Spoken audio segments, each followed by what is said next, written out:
আগামী জাতীয় নির্বাচনকে সামনে রেখে প্রস্তুতি চূড়ান্ত পর্যায়ে যাচ্ছে সরকার। বুধবার এ নিয়ে প্রধান উপদেষ্টার সঙ্গে দীর্ঘ বৈঠক করেন স্বরাষ্ট্র উপদেষ্টা, মন্ত্রিপরিষদের সচিব এবং বিভিন্ন আইনশৃঙ্খলা বাহিনীর প্রধানরা। সেখানে নানা নির্দেশনা দেন প্রধান উপদেষ্টা। সন্ধ্যায় ফরেন সার্ভিস একাডেমিতে এ নিয়ে ব্রিফ করেন প্রেস সচিব শফিকুল আলম।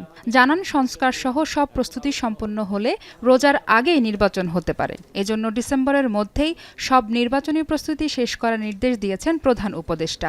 নির্বাচন ঘিরে আইনশৃঙ্খলা রক্ষায় ৮ লাখ সদস্যকে প্রশিক্ষণের ব্যবস্থা নেওয়া হবে। আর ১৮ থেকে ৩৩ বছর বয়সী ভোটারদের আলাদা তালিকা ও বুথ তৈরি সম্ভব কিনা তা খতিয়ে দেখার কথা বলা হয়।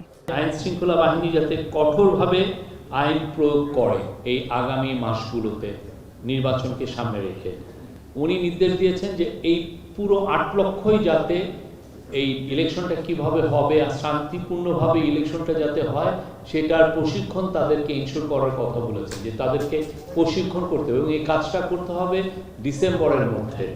শফিকুল আলম বলেন, প্রায় ১৬,০০০ ভোট কেন্দ্রকে ঝুঁকিপূর্ণ হিসেবে চিহ্নিত করা হয়েছে।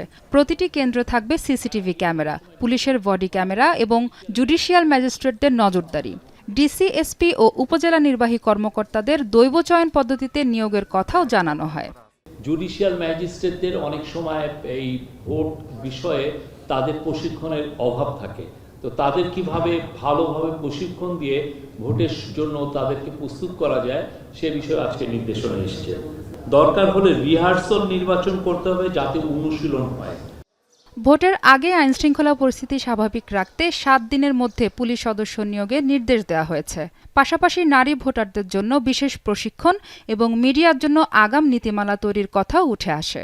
এই বিষয়টা ইলেকশন কমিশন গত ১৬ বছরে ভালো নির্বাচন হয়নি জানিয়ে এবার যেন সবাই অংশ নিতে পারে সে বিষয়েও বৈঠকে জোর দেন প্রধান উপদেষ্টা। ১৬ বছর মানুষ কোনো ভোট দেখেনি। ভোটারদের স্মৃতিতে আছে ভোট কেন্দ্রে মারামারি, ভোট চুরি। আগামী নির্বাচনে ভোটারদের জন্য একটা ভালো অভিজ্ঞতা হয়, একটা সুন্দর স্মৃতি থাকে।